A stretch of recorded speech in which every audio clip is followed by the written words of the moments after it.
We're recording at just after 5:30 in the UK. And Vitaly, we've really been on tenterhooks all day. It's just been a day of waiting and waiting, but it feels like now that things are slowly moving. What's it actually been like to be there in Istanbul?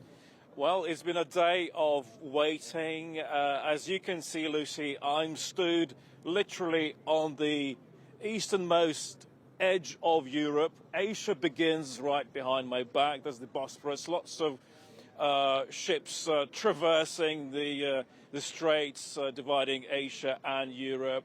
And it's been very busy. I'm going to ask our lovely cameraman Özgür to turn the camera around and show that there's still a lot of media around here milling about waiting for some sort of delegation to turn up. What you see is the presidential palace, presidential offices in the next to the Dolmabahce Palace. So that's where things will be happening later today. We hope, or possibly tomorrow. We have some clarity about what's going on here in Turkey, but it's not complete clarity. Vladimir Zelensky said that he will be sending a delegation headed by his defense minister, Rustem Umerov, here to Istanbul, but it's not definite whether the talks are going to be happening this evening or tomorrow. But it's progress nonetheless, you can say, even though the Ukrainian and the Russian positions are still poles apart. Zelensky wants the talks to focus on the ceasefire, while the Russians are saying, no, they want a more permanent solution addressing what they call the root causes of this crisis. Well, I'm in Abu Dhabi, on the eastern end of the Arabian Peninsula. If our Ukrainecasters are watching this on video, they'll see that I have a beautiful vista behind me as well. And just around the corner, skyscrapers are lit up in the American flag. And as we speak, President Trump is yet another lavish state dinner, lots of pomp and ceremony. But I don't know what you think, Vitaly, but what Trump said as he was getting into Air Force One really hit the nail on the head. President Putin doesn't want to meet President Zelensky. He doesn't regard him as an equal. He wants to meet President Trump. And President Trump made it clear until that happens, there's not going to be any kind of Ukraine talks. So whether it has to happen with the American and Russian presidents meeting and President Zelensky later joining them, or there has to be that bilateral summit first. I think for all of this, you sometimes wonder where President Trump's train of thought is going to go. But I thought there was a lot of wisdom in what he said as he got on that plane. Although, Lise, it did also feel like he was once again making excuses for President Putin. Yes, he's often accused of that, and I think with justification, because he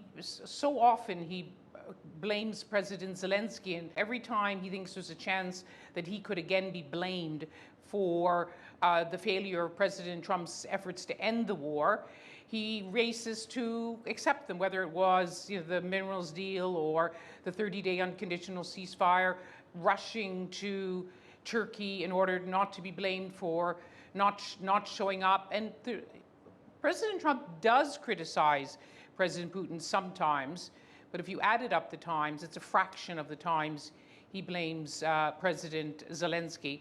But I have to say that these are very unpredictable presidents, and the press corps that's traveling with President Trump still keeps it in their mind, the back of their mind, uncomfortably, I have to say, that if something happens, out of the blue, that they could travel to Turkey tomorrow. I think such is the state of play.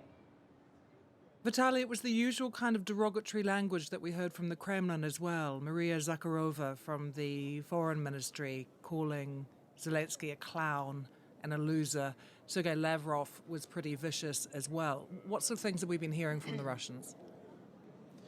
Well, Lucy, and you do as well, Lise, that my expectations ahead of today were vanishingly low, and unfortunately they've been fulfilled. The kind of language that we've heard from Maria Zakharova and also the Russian Foreign Minister Sergei Lavrov, who called President Zelensky a pathetic person, it's indicative of Russia's attitude towards Ukraine and its leader. And it makes it very clear that Vladimir Putin and his officials, they're not really interested in talking to somebody they call a clown, a pathetic person, a loser. They would rather talk to Donald Trump. So we had been expecting the Russians and the Ukrainians to engage in some sort of diplomatic dialogue, but instead we heard a slanging match. But Volodymyr Zelensky, he said, okay, you want me to talk, I'm going to send my defense minister to see what Russians have got to say. But everything else the Russians said today, it also suggests that they're not willing to compromise. Even though Vladimir Medinsky, the head of their delegation, speaking here a couple of hours ago, he said Russia is prepared to discuss compromises.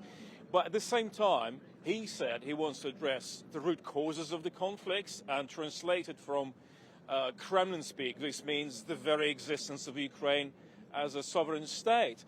Russian officials are still saying, no foreign troops in Ukraine, no NATO membership, no fresh weapon supplies to Ukraine.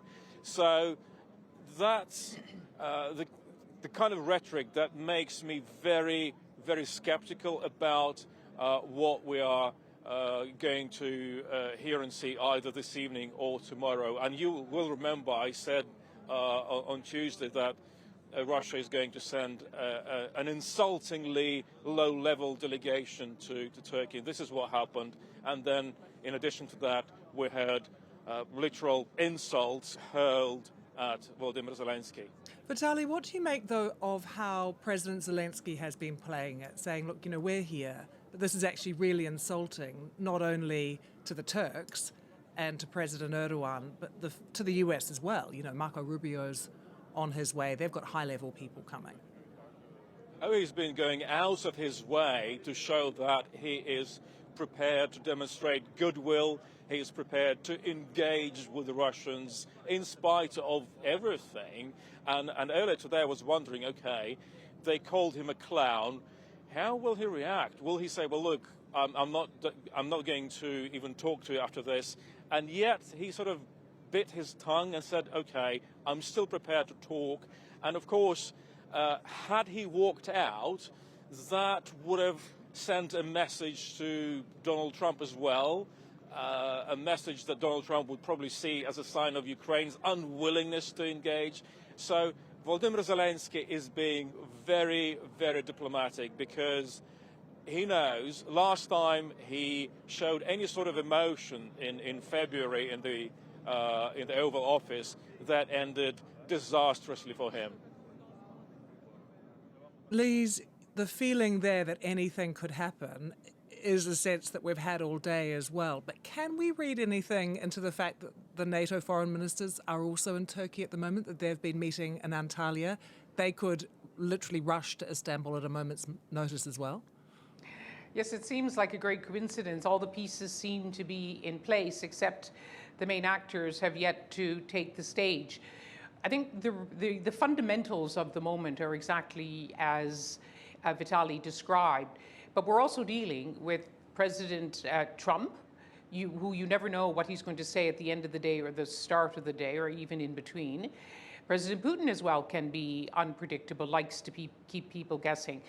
So I just mentioned it as a possibility. If one leader calls another or their people call their people, who knows, the element of surprise. But, as we record, it looks like more of the same. But, does one try to draw some little glimmer of hope to say the talks, which there had been, as we've been reporting on Ukrainecast, there had been talks at the very beginning of the full-scale invasion of Ukraine. They've started again. In the world of mediators, they often say it's just good to keep talking. And there hasn't been enough talking. There's just been this war of words.